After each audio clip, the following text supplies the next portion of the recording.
Oops. Okay. Very good. Shall we start, or is everybody here? Is this? Yeah? Higher up? Yeah? Okay. How's that? Is that better? Yeah. Okay, very good. Okay, so are we still waiting for some people to arrive, or is it? Oh, they're just coming here. Okay, good. We'll just wait for another couple of minutes, see what happens.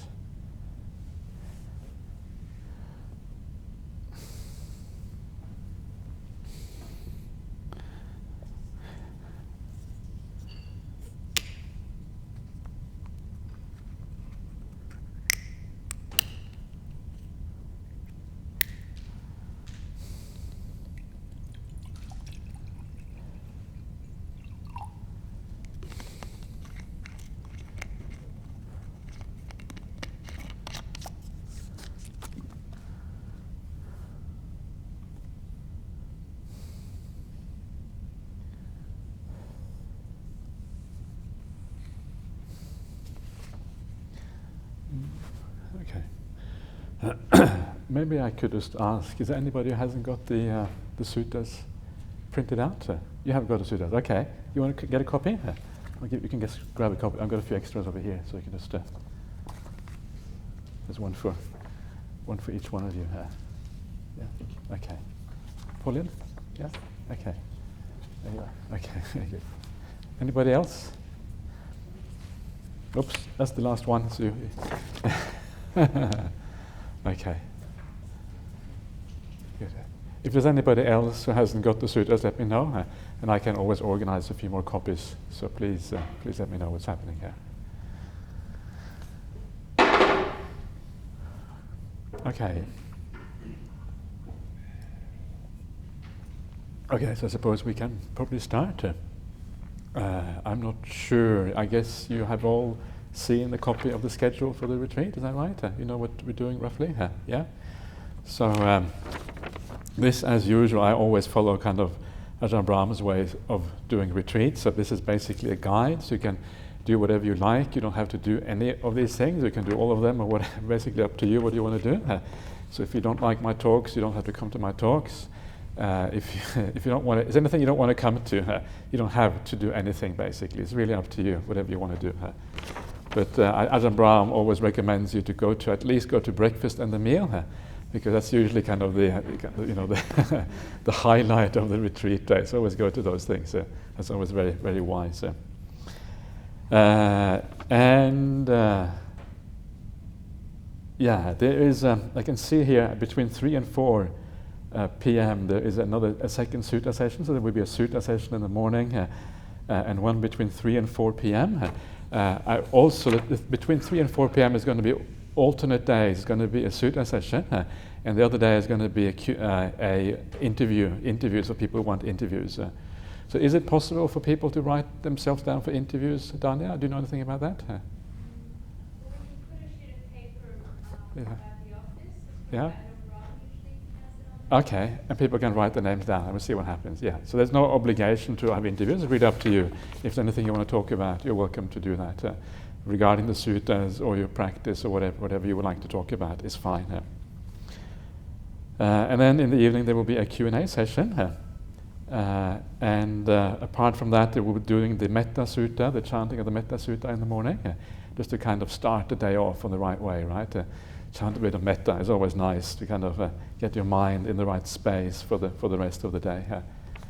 And those books are just outside of the hall here. That's where the books are. We find the Metta Sutta in English in those books. Except for that, it's really up to you to make the most of the retreat. And I think one of the things that are always, sometimes people think, oh, I'm going to come here, I'm going to make the most of this retreat. And I think that means I have to kind of sit and walk a lot and listen to the suttas and all these kind of things. But remember, it's not what you do on the retreat that has to, that defines whether you're making the most of it. It's not what you do, it's not the schedule you follow, or how rigorous you are, and all these kind of things. What defines whether you're making the most of the retreat or not is how you feel inside, right? Are you feeling relaxed? Are you feeling at ease? Are you getting a bit of joy in a meditation practice? This is what defines a successful retreat. So always look inside of yourself. Are you getting that sense of ease and happiness? And if you are, then you are actually making the best of your time. And this is what I'd like you to always come back to during these 9 days. Always check your inner state. If your inner state is okay, then you're doing what is right. And it doesn't matter. You don't have to sit in this hall at all, basically, as far as I'm concerned. And you can do whatever you like. You can, if you feel in the afternoon that you just need to go back and have a rest and even lie down a bit whenever, please do so. Do whatever it takes to feel at ease, to feel relaxed, and to feel good. That is the most important thing here. It's supposed to be a happy retreat, right?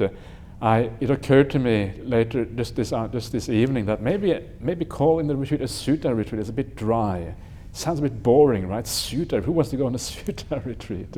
Actually, I think it's quite exciting, but some people think it's really boring to go on a sutta retreat. So maybe next time we should call it a happy sutta retreat or something like that. So make it very clear. It's not just about sutta. It's about happiness. It's about something positive. So this is. So please keep that in mind. And if you remember that throughout these 9 days, then I can almost guarantee that you're going to enjoy yourself and you're going to have a nice retreat. So do whatever it takes. Okay, so that, before I talk a little bit about just basic things about meditation practice, are there any questions that we need to get answered straight away? Is everybody okay? Everybody happy with everything so far? No problems? Okay. Okay, good. So I'll just talk a little bit about meditation. This will be my introduction to the meditation we're going to do here. And the rest of this retreat is really going to be teaching meditation via the suttas. So it's not as if meditation is divorced from the suttas, right? Meditation is one thing and learning suttas is something else. No, the whole point here is that the two things can be integrated. You read the suttas, you learn the suttas, you understand the suttas, so that you can apply this in a meditation practice. This is the whole purpose of this, right? So these things go together. They're not separate issues. It's not some kind of intellectual pursuit, that you do by reading the suttas, and then you kind of do your meditation as a separate thing. Suttas should be a practical thing, something how to apply the Buddha's teachings in your meditation practice and also in your daily life. And that is when it really kind of comes out properly. So don't think, just because it's only tonight I'm going to talk more freely about meditation, it doesn't mean that the rest of the retreat is not about meditation practice. Well, exactly the contrary. The whole thing is about meditation practice, but not so specifically as what I'm going to talk about tonight. And I will also be doing a guided meditation pretty much every day, and that is also to just remind you of the basic things of meditation. When I do the guiding, I will just remind you of the basic steps to follow. And that is also part of the teaching of meditation practice here. So again, it's up to you whether you want to come for these things. If you want to come for them, you are certainly most welcome. And if you feel that it's not required, that's okay too. So. For today, for starting off, just some of the basic things. Remember always that if you're going to be happy, there's a number of steps that is useful to think of as how to proceed in your meditation. And the first thing is always how to deal with the body, right? What do we do with the body in meditation practice? And of course, the body is not something that we want to deal with at all in meditation. Meditation is not about the physical body. Meditation is about the mind. How do we develop the mind? How do we move the mind towards more wholesome states of peace and quiet, metta, and all these kind of things? So the body is really something that we want to get out of the way. This is what the body is there for, to be gotten out of the way. In other words, it doesn't really have any function whatsoever. It's something that you have to get rid of. So how do we get rid of the body?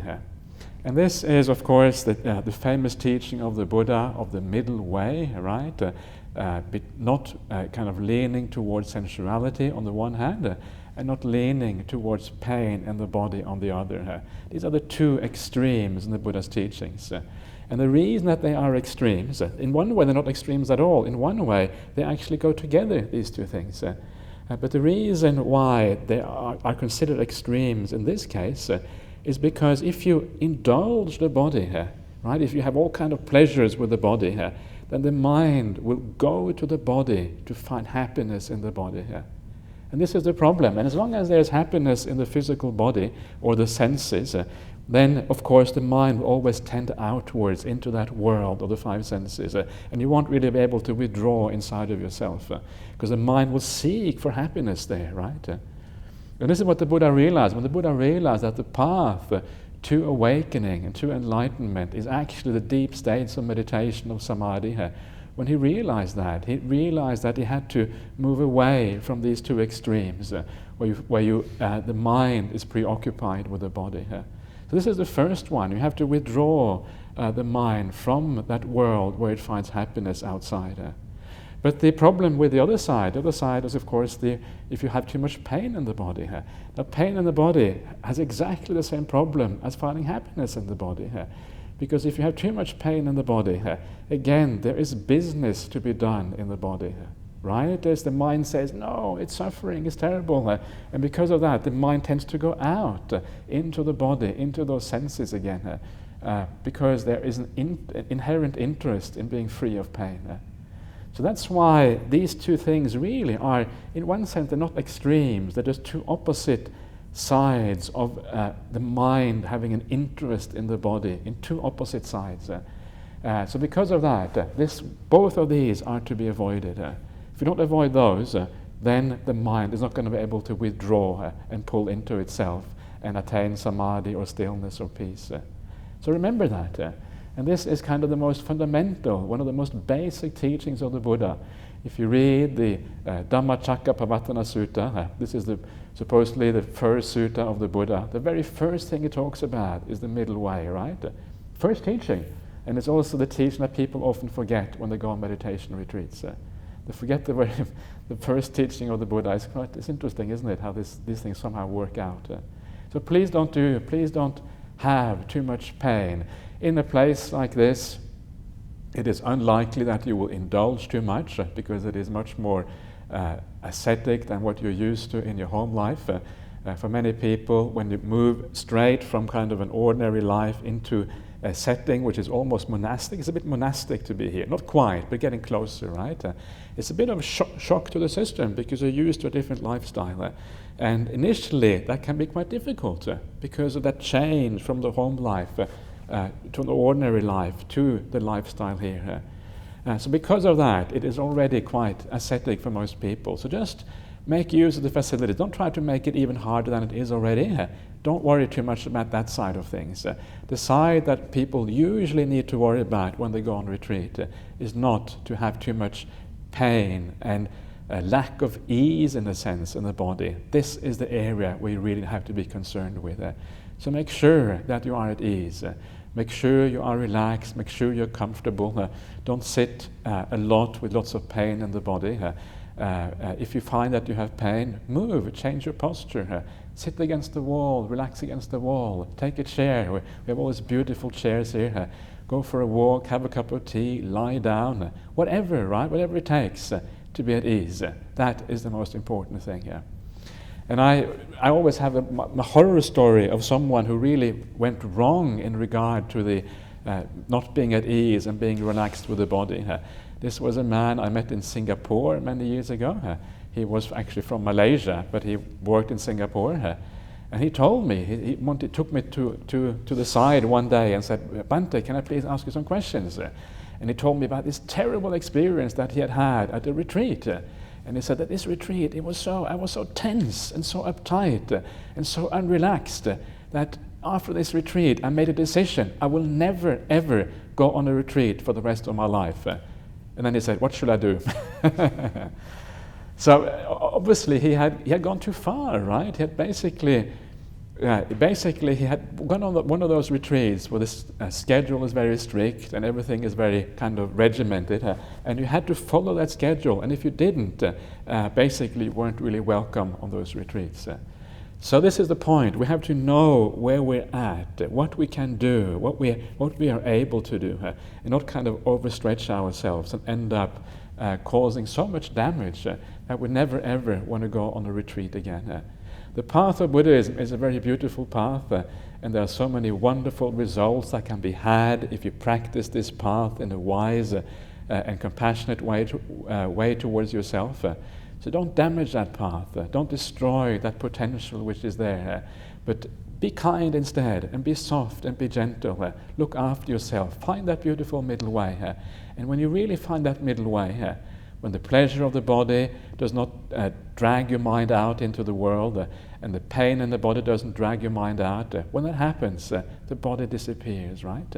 And you will see that when you meditate. You sit down, you close your eyes, there's no pleasure, there's no pain, and the body becomes irrelevant. What a wonderful thing that is when the body starts to become really relaxed and really at ease.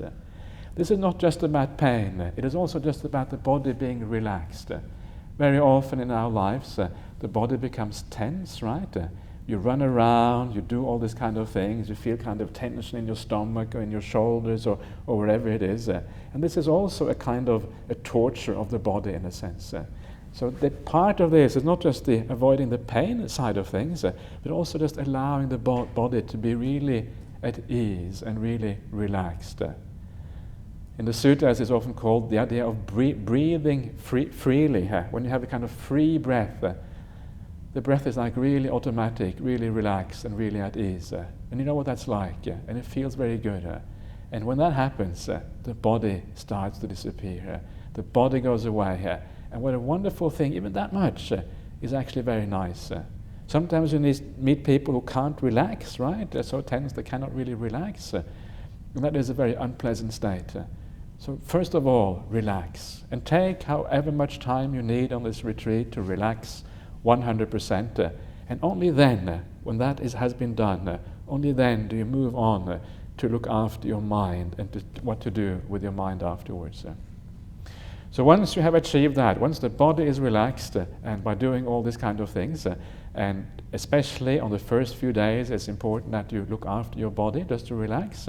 And then the second thing to do is then to look after the mind. And of course, what you find is that when the body is relaxed, the mind can still be all over the place, right?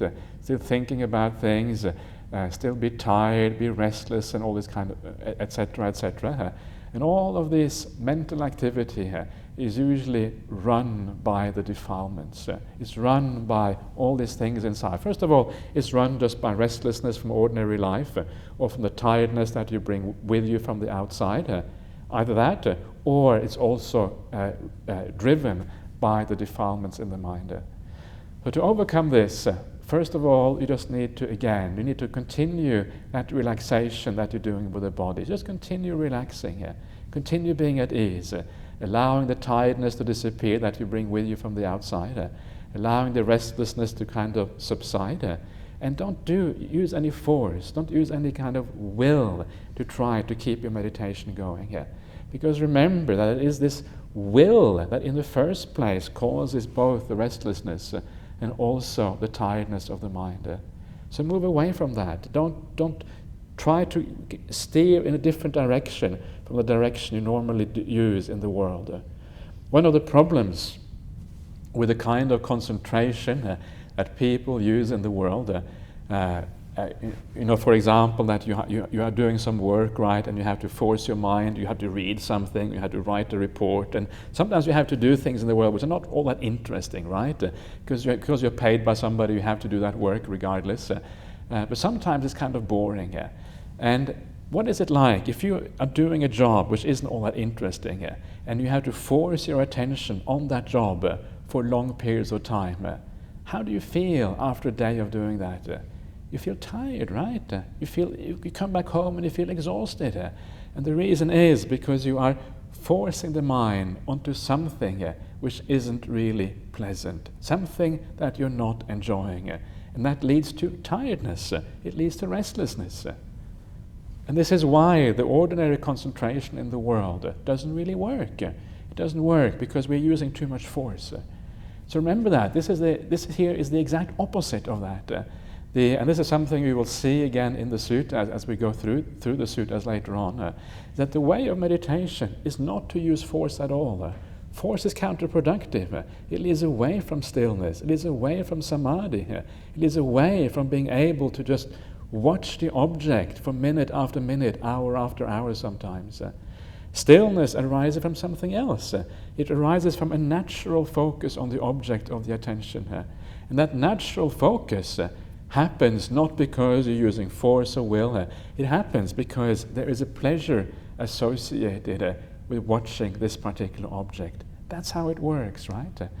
And this is why you will see again and again in the suttas, and this is something you see in so many different places, and when you see it in many different places, it's a sign that it is a very important teaching of the Buddha.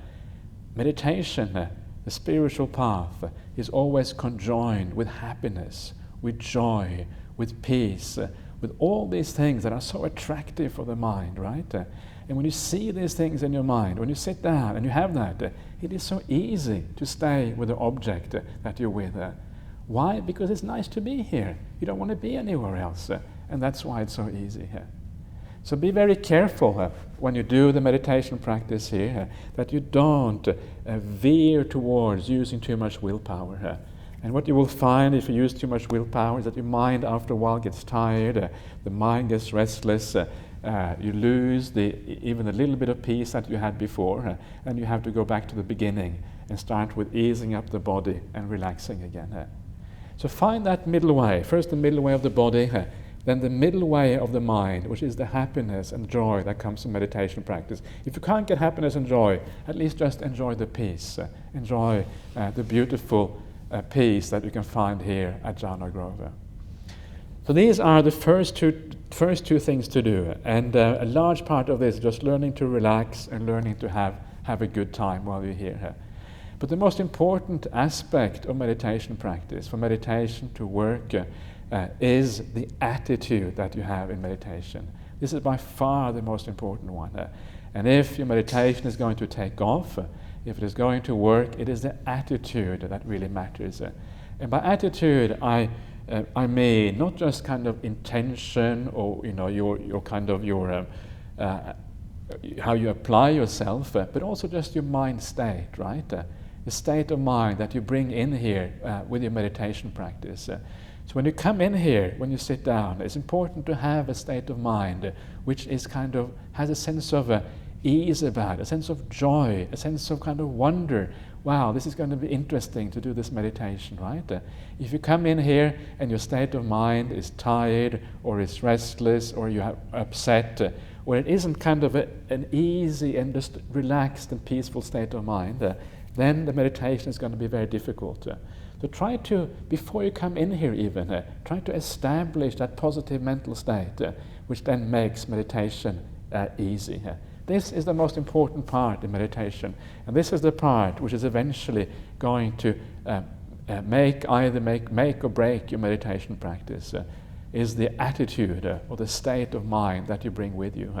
And it's interesting, I think the whole of our lives as Buddhists is really about changing your mind in such a way that the attitude and the state of mind is suitable for meditation practice. Everything we do in our daily life, absolutely everything, if you are serious about the Buddhist path, needs to be focused on how can we establish a state of mind that will be supportive for meditation practice.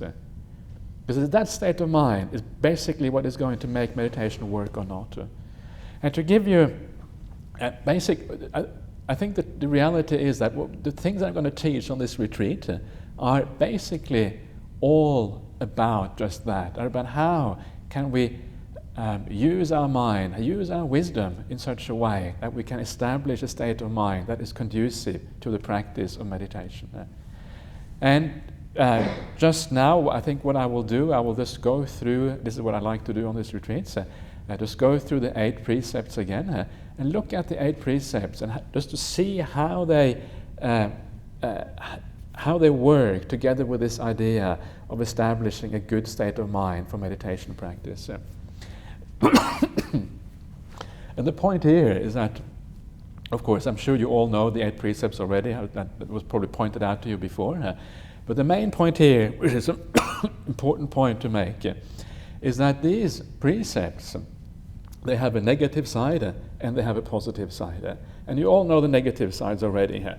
But remember also the positive side of these precepts. Remember, the first one is, of course, not to kill or to damage any life, right?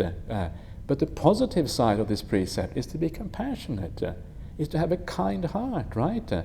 Is to kind of support the life of others, to give them some generosity and kindness. This is the other side of that. And remember that, even on this retreat, remember that. Remember that how you treat your fellow people here, not just the people, but also the animals or even the insects, that is going to really affect the meditation practice. Okay, so you don't kill any insects, you don't do anything bad of that sort, but if you can do something kind on this retreat, if you can help a small little animal, if you can save a little insect from drowning in the toilet, right? Or if you can do an act of kindness to the people around you, because it is so close to the practice, so close to the meditation, it means it will have a very powerful impact on your meditation practice right here and right now. And sometimes it's amazing. You do something very small, something that you have never even thought occurred to you might actually have an effect on the meditation practice. And you help a little insect that's about to die somewhere, you pull it out and you kind of let it fly off or whatever. And somehow these little acts can sometimes be incredibly powerful and really have a major impact on your mind. When you help an insect, it's like, it is not something you have to do. It's a very pure act. It's not, you wouldn't be breaking any precept if you didn't help it, right? Nobody is watching you when you do it. You just do it because it kind of feels right. And because it is a very pure act in that sense, there's no self in there, there's no obligation there, you just do it because it feels good. Because of that purity of the act, it also can be very powerful. So remember that on this retreat. When you have an opportunity to do something which is kind, when you have an opportunity to help somebody or help some little being or whatever it is, take the opportunity.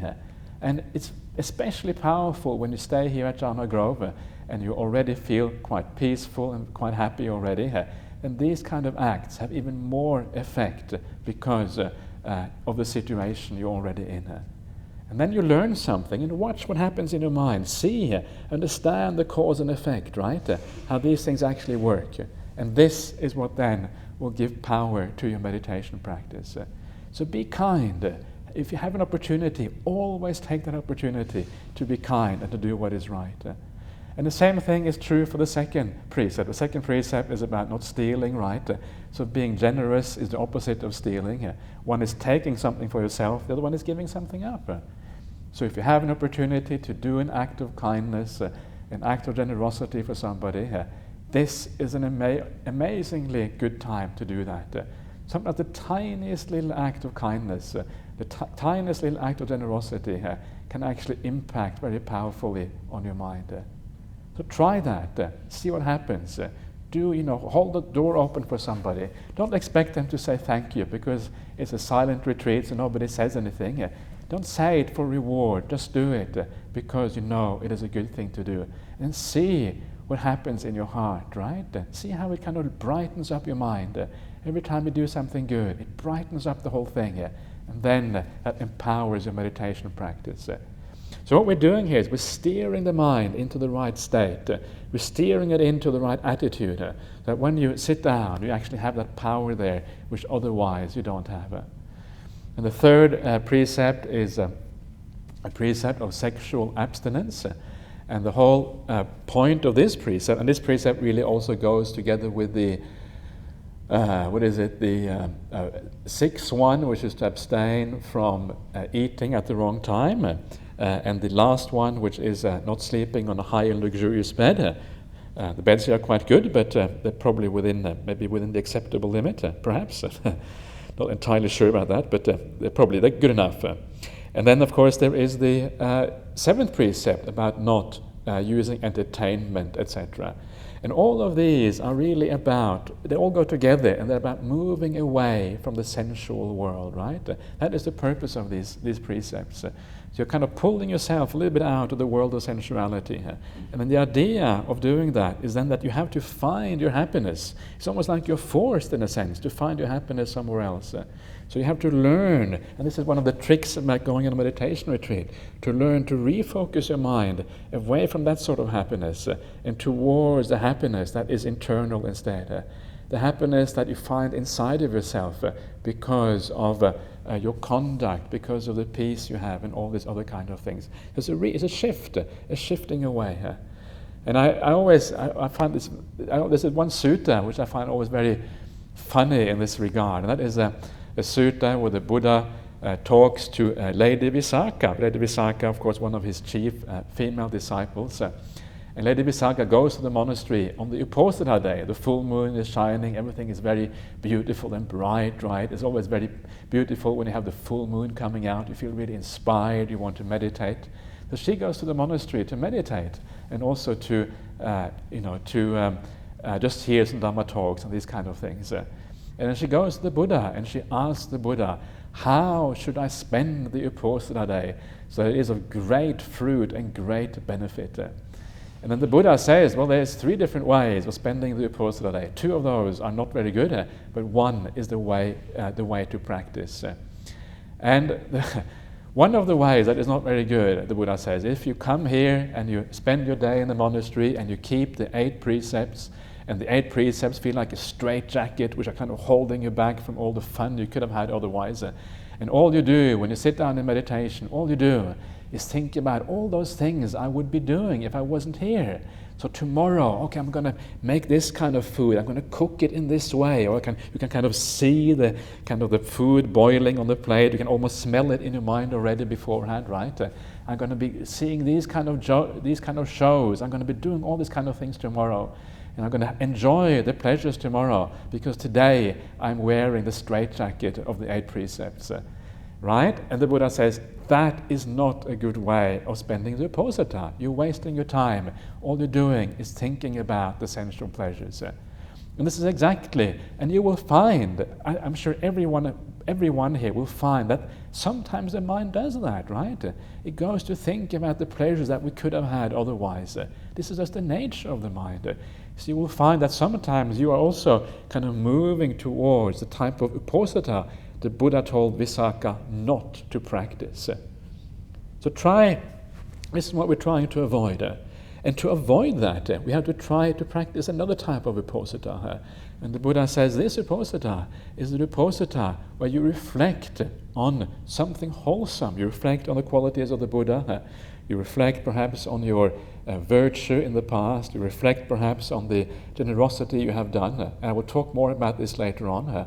And then when you reflect on these things, the happiness that comes from that kind of reflection, that kind of happiness is a spiritual happiness, and it goes in exactly the opposite direction of the happiness of the world.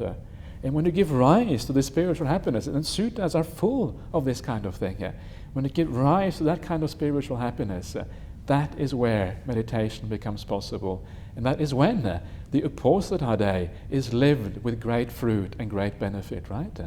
So move your mind away from the pleasures of the world towards the pleasure of the Dhamma, the pleasure of meditation, the happiness that comes from purity and kindness. And then you will find that it becomes very powerful and very beautiful. And by the way, I should also say something about this idea of keeping the 8 precepts more generally. There is another place in the suttas where the Buddha, he visits his Sakyan relatives in Kapilavatthu, which is the capital of the Sakyan country, and he asks his relatives, he says to his relatives, well, relatives, I don't think he says relatives, he says, well, Sakyans, he says, tonight is the Uposatha, do you keep the Uposatha or don't you keep the Uposatha? And the Sakyans reply, sometimes we keep it, sometimes we don't. And then the Buddha tells them off and says, that is really bad, that only sometimes you keep the Uposatha. Why is that? Because it says that if you keep the posita, that is one of those things that will be of great benefit and great fruit for you for a long time into the future. Right? And this is what you're doing here. You're keeping the 8 precepts for 9 days, for goodness sake. The Buddha says, 8, not 5 precepts, the 8 precepts is of great benefit and great fruit for you into the future. So this is a wonderful thing that you're doing here. And when you think of little sayings like that by the Buddha, it inspires you. It inspires me anyway. I think it's wonderful. Because what you're doing there is that you're learning to find your happiness somewhere else. You're withdrawing from the sensual pleasures of the world, which are so ephemeral and so dangerous, and which ultimately will drag you down. I will talk more about sense pleasures on this retreat, because I think it's very fascinating and very interesting area. I think it's an area where not just monastic, but also lay people need to think about sometimes. But what we're doing is we're withdrawing from that. And because we're withdrawing from that, because we are learning to find happiness somewhere else, we're actually doing something which is very powerful on the Buddhist spiritual path. We're guiding the mind towards meditation practice. We're learning to redirect our whole way of looking at life. This is what we're doing with 8 precepts. Don't do that so much with the 5. The 5 is just basic morality. Here you're doing something much more profound, and that is why it's so powerful. So think about that. This is what the Buddha said, right? I mean, it just, this should give you so much happiness. So just sometimes all you have to do is go back to your kuti at night or sit down and think, wow, I'm keeping the 8 precepts. Buddha said this is powerful stuff. This is great fruit, great benefit. And allow yourself to be inspired by that and feel a sense of joy coming up because of a simple thing like that.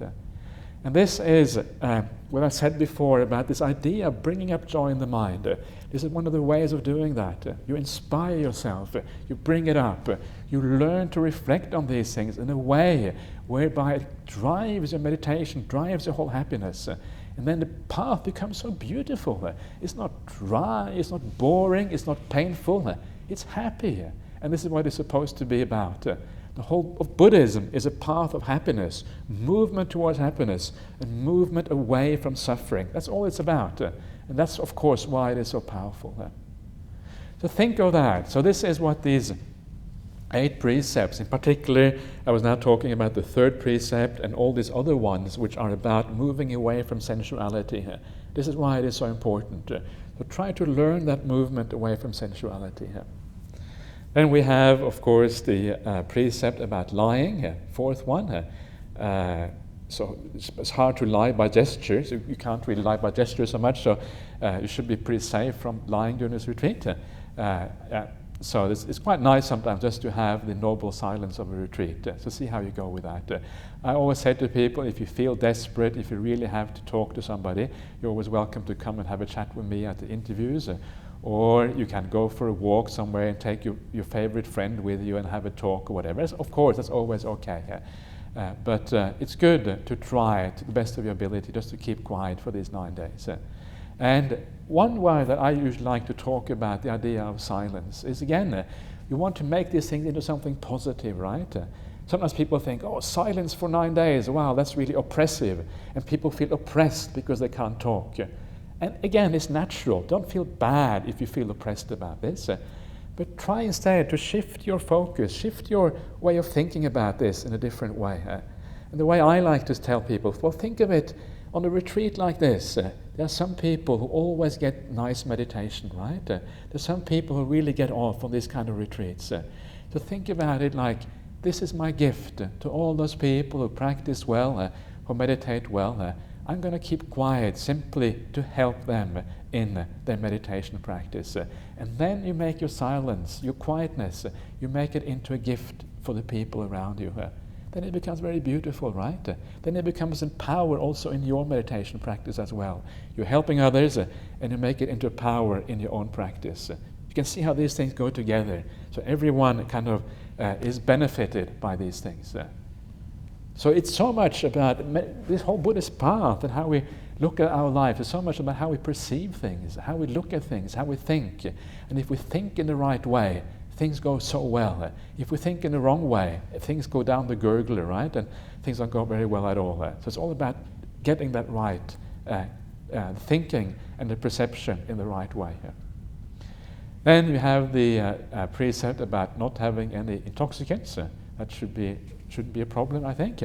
Then we have not eating at the wrong time, which I have already kind of covered. And then we have the seventh precept. The seventh precept is very interesting here.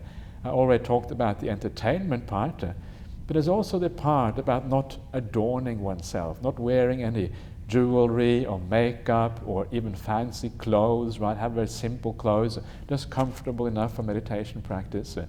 And this idea of kind of being just very plain and very ordinary here, there's something very beautiful about that. Because so much of the time we worry in the world about what we look like. We try to make an impression on other people. If you're trying to find a partner, you want to make an impression on the girl or the boy, right? Or whatever it is. Or you want to make an impression in the workplace. Or you just want to make an impression in general on people around you. And there's so much worry about what we look like in the world.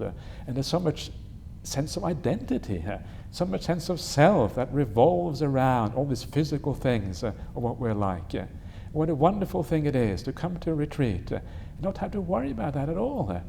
And I recommend you, when you get up in the morning, don't even look at yourself in the mirror.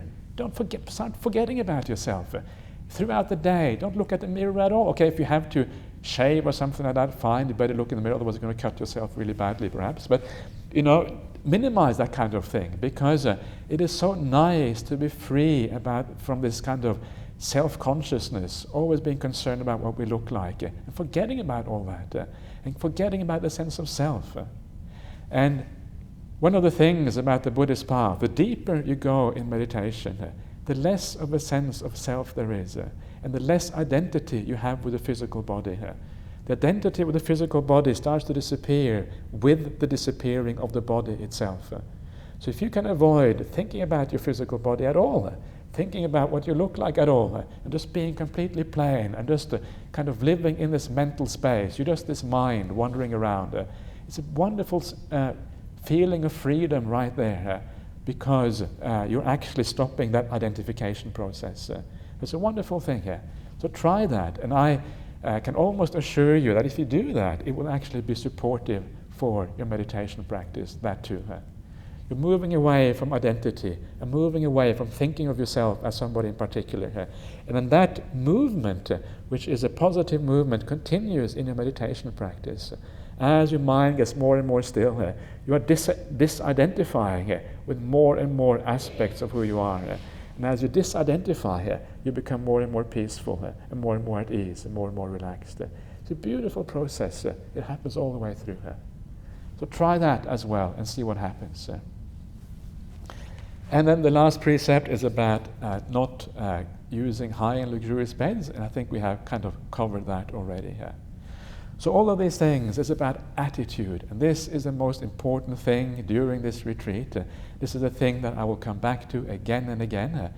I'm not going to say anything more about that now, but tomorrow morning when we start with the suttas and start with looking at those things, I will explain to you how all of these things come together, the meditation, the suttas, and all of these other aspects. So again, just a very brief summary before we do a quick meditation together. First of all, the body. Let's get the body out of the way. Not painful, not pleasure. The body just at ease, just relaxed, really comfortable in the way whereby you're not indulging it. This is the main thing for the body here.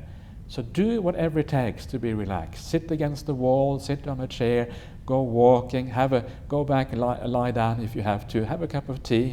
It doesn't matter, whatever it takes to be relaxed and at ease. The second thing is for the mind. Allow the mind all by itself, once the body is at ease, to find that relaxed and natural state where you don't use any force in the mind. You just allow the mind to be here. And then by doing that, by just allowing the mind to be here, just by being the passive observer in meditation practice, you are taking away the fuel that drives tiredness and that drives restlessness. And once that is done, then the last thing is the attitude, to get the attitude right. And this is what the large part of this retreat is going to be about, how to get the attitude right in meditation practice. Okay, so that is just a short introduction for you all. So if you like, we will do a little bit of meditation together just to get started, and then maybe half an hour or so. Yeah.